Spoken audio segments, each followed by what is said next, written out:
Gibi. Ay bilek.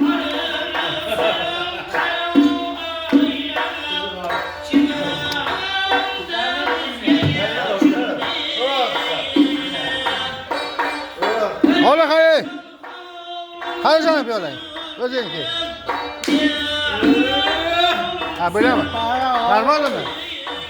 Ha böyle. Gözlükte bak. Bunlara hiç kaçaya baş bırakma. Hasan. Verdi sana. Tamam ha şuna koy. Ha.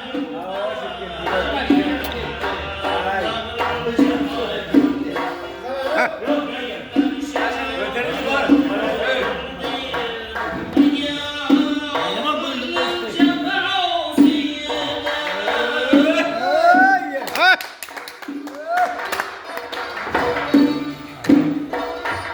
Hasan dostumun bugün bir yaş günü, toğulan günü.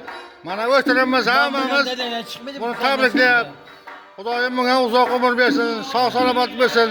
Ana şu hamma dostlarımız bahtiyar sağ olsun, salamat versin. Ana dostlarımız bilen şu davrada oturamaz ana.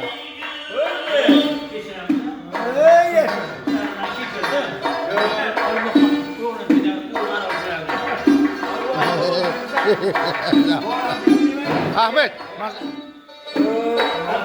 bir şey, saklansın. Saklansın, tamam.